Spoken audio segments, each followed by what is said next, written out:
Bapak, Ibu, Saudara-saudara yang terkasih, salam dalam kerahman Tuhan. Yakinlah bahwa Yesus sungguh mencintai saya, Anda, dan kita semua. Semoga kita dalam keadaan baik-baik saja saat ini. Saya tetap meminta bantuan kita untuk mengembangkan channel ini dengan cara like, memberi komentar di kolom komentar, mensubscribe bila belum disubscribe, dan membagikan video pewartaan ini ke kenalan kita, ke grup-grup WA kita, dan dengan demikian video ini akan semakin gampang ditemukan oleh saudara-saudari yang membutuhkan. Nah, Bapak Ibu saudara-saudari terkasih, dalam video kali ini saya mau mengajak kita mendalami sabda Tuhan khususnya terkait situasi hidup kita sebagai orang yang berjuang melayani Tuhan dan umatnya di dalam gereja. Khususnya dengan menjadi pengurus gereja, baik itu dalam gereja Katolik dan juga dalam gereja Kristen lainnya. Satu fenomena yang sering terjadi dan menjadi keluhan adalah bahwa dalam menjalankan pelayanan kita di gereja, tak jarang kita menghadapi yang namanya berbagai tantangan, mulai dari skala ringan sampai yang benar-benar berat. Tantangan itu bisa datang dari luar diri kita, tapi bisa juga dari dalam diri kita. Bahkan tak jarang ada yang merasakan bahwa ketika dia berniat menjadi seorang pengurus gereja, ternyata hidupnya makin dipenuhi dengan berbagai masalah. Tantangan yang juga sangat berat adalah bahwa ketika kita berniat memberi diri dalam pelayanan di gereja, kita merasa ada saja orang atau pihak yang tidak menghargai, tidak senang, bahkan berusaha menyingkirkan kita dari pelayanan itu. Kita sudah berjuang memberikan yang terbaik, tapi ada saja rekan kita yang mulai berpikir dan berbicara negatif tentang pelayanan kita. Kita mau memberikan yang terbaik, tapi tampaknya tak selalu mudah untuk dilakukan. Nah, ketika hal itu terjadi Bapak Ibu Saudara-saudari, tak jarang kita yang rapuh ini kemudian mulai kurang semangat, bahkan sampai putus asa. Ketika penolakan dan pengkhianatan berulang kali terjadi, kita sebagai pengurus gereja kemudian mulai berpikir, bahkan sampai memutuskan untuk mundur dari pelayanan, walau periode pelayanan kita belum selesai. Kita bertanya pada Tuhan, Tuhan, aku sudah berjuang demikian untuk memberikan yang terbaik, melayanimu, melayani umatmu dengan sungguh dalam gerejamu. Tapi mengapa harus penolakan, tantangan, bahkan fitnah yang kuterima? Mengapa begitu sulit melayani dalam gerejamu ya Tuhan? Bapak Ibu Saudara-saudari terkasih, jika hal itu terjadi pada kita, saya menyarankan kita untuk segera membaca perikop kitab suci, yaitu Injil Yohanes bab 10 ayat 11 sampai 18, yaitu perihal gembala yang baik. Silakan baca masing-masing di tempat kita, dan saya berharap kita langsung membacanya dari kitab suci, bukan dari media lain, agar sabda Allah itu semakin sungguh dapat kita resapi. Dan kini saya akan membongkar rahasia Injil ini kepada Anda yang sering kita kurang sadari, khususnya dalam menguatkan pelayanan kita sebagai pengurus gereja. Mungkin ada dari kita yang berkata, frater, hal yang sama, Injil ini sudah sering saya dengar. Bahkan membaca ayat kitab suci ini sudah sangat sering saya lakukan langsung dari kitab suci. Tapi tunggu dulu.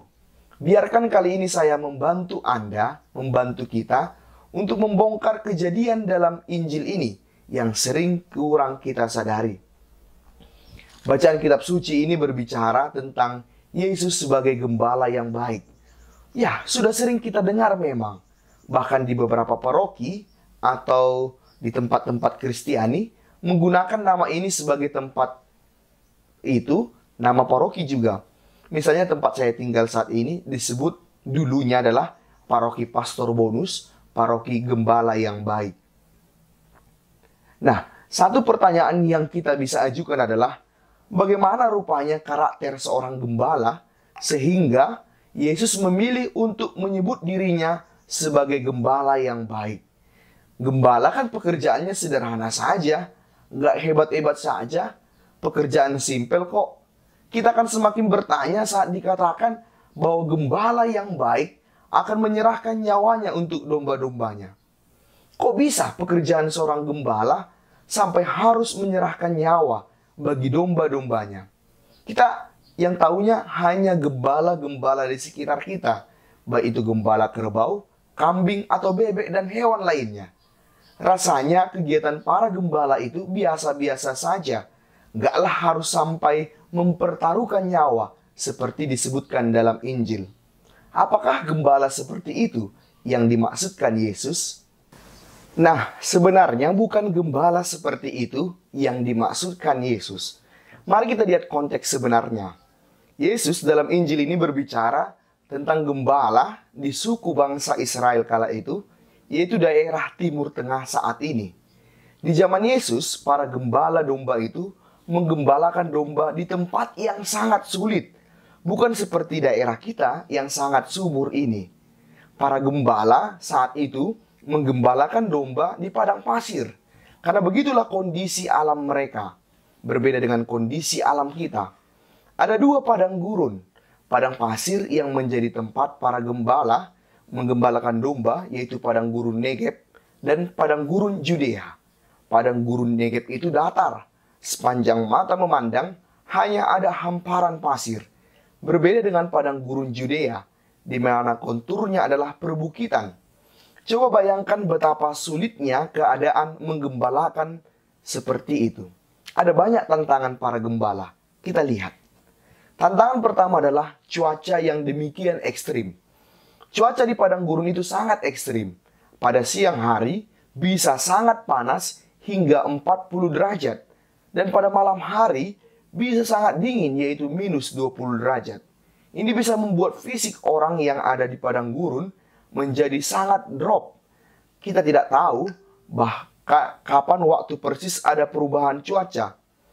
Karena itu, seorang gembala perlu menjaga stamina diri. Para gembala juga harus berjuang mencari rumput di hamparan padang pasir itu. Kita bisa bayangkan betapa sulitnya mencari daerah subur dengan rumput di padang gurun. Karena memang di padang gurun itu sering terjadi badai. Dan badai itu membawa pasir. Sehingga kalau ada pun padang rumput yang sulit dicari, sewaktu-waktu rumput itu bisa tertutupi seketika dengan pasir karena badai pasir. Memang mencari rumput lebih gampang di padang Judea ketimbang di padang Negeb. Karena padang Judea adalah berbukit-bukit. Bukit-bukit menghalangi pasir ketika ada badai dan membuat rumput di sekitar bukit itu menjadi lebih aman. Tapi itu kalau badainya kecil. Jika badainya sudah sangat besar dan melebihi tingginya bukit, maka bukit-bukit itu tak akan lagi mampu melindungi tempat rumput itu. Karena itu gembala tanpa henti harus mencari tempat di mana ada rumput. Kalau tidak dapat, maka domba-domba akan mati. Rasanya tak akan ada waktu istirahat bagi para gembala. Karena sewaktu-waktu badai bisa datang mengancam domba-domba, termasuk juga menutupi rumput yang sudah didapat dengan sangat sulit. Jadi, tugas gembala bukan hanya menjaga domba, tapi juga mencari padang rumput yang sangat sulit. Bukan hanya itu saja, yang namanya domba, makhluk hidup seperti kita, perlu juga air. Karena itu, domba-domba butuh air untuk minum. Kita sudah bayangkan betapa sulitnya mencari air di padang pasir. Air hanya ada yang namanya oase, semacam danau kecil di tengah padang pasir. Oase ini sulit dicari dan untuk memberi minum domba. Oase itu biasanya hanya bertahan 3-4 bulan. Karena memang setiap suku penggembala masing-masing punya domba sebanyak 10-15 ribu. Betapa banyak bukan? Wajar jika air di oase itu hanya bertahan selama 4 bulan saja. Karena itu dalam hitungan bulan, penggembala harus lagi berjuang mencari oase yang lain dan membawa domba-domba yang sedemikian banyak itu pindah. Mereka akan berpindah-pindah mencari oase dan mereka bisa sewaktu-waktu kembali ke oase yang sama beberapa bulan atau tahun ketika oase itu sudah penuh dengan air lagi. Dan satu lagi tantangan bagi para gembala, dan ini yang sangat mengancam nyawanya seorang gembala adalah karena di tempat mereka tinggal, padang gurun, terutama di daerah dekat air, ada kawanan serigala yang juga butuh air dan makan. Dan serigala ini berkawanan bukan hanya 3-5 ekor satu kawanan, melainkan sampai ratusan serigala-serigala yang buas. Dan bayangkan bagaimana seorang gembala harus menyelamatkan domba-dombanya dengan cara melawan serigala yang buas dan banyak itu. Itulah salah satu guna tongkat bagi seorang gembala. Maka patung Yesus, gembala yang baik, sering ditampilkan dengan tongkat seperti yang saya punya ini. Yesus, gembala yang baik, punya tongkat dan memeluk dombanya. Sebenarnya kalau kita mengerti artinya sangat luar biasa dan meneguhkan hati kita untuk tidak khawatir akan apapun karena kita punya Yesus yang menggembalakan kita. Jika berminat untuk memiliki patung seperti ini, silakan hubungi para suster kita, Suster Santa Lucia, Suster Kaisevel, dengan toko rohaninya, toko Luminium. Nomornya saya cantumkan di video ini. Dalam situasi seperti inilah kita bisa pahami bahwa gembala terancam mati melawan serigala yang buas. Gembala yang baik, yaitu Yesus, sudah jelas-jelas mati demi kita domba-dombanya. Nah, kini kita mengerti apa artinya menjadi gembala yang baik seperti Yesus. Ada banyak tantangan, bahkan sampai mengancam nyawa. Karena itu, kita yang diminta oleh Yesus, dipercaya oleh Yesus, untuk ikut menggembala bersamanya, terutama di dalam gerejanya, harus sadar dan mengerti mengapa dalam menggembalakan domba-domba ini kita menghadapi banyak tantangan. Karena memang tugas seorang gembala itu sangat berat. Tentu yang kita maksudkan adalah gembala domba dalam konteks bangsa Israel yang jauh lebih sulit daripada menjadi gembala yang ada di wilayah kita ini. Dan yakinlah Tuhan sudah memberikan kekuatan itu, sudah tahu kekuatan kita, sehingga mempercayakan kita menjadi gembala, ikut menggembalakan bersama Dia, menjadi pengurus gereja. Itulah salib kita yang kita yakini jika kita pikul dengan setia akan membawa kita pada pengorbanan, namun juga berujung pada kebangkitan dan kemuliaan jika kita mau menanggungnya. Maka jangan heran kalau selama melayani dalam gereja kita punya banyak tantangan dan kesulitan. Karena itulah hakikat seorang gembala. Kalau kita letih, marilah kita minta kekuatan dari gembala utama agar kita bisa seperti Dia. Selalulah berseru, Yesus, Engkau andalanku. Pace e bene.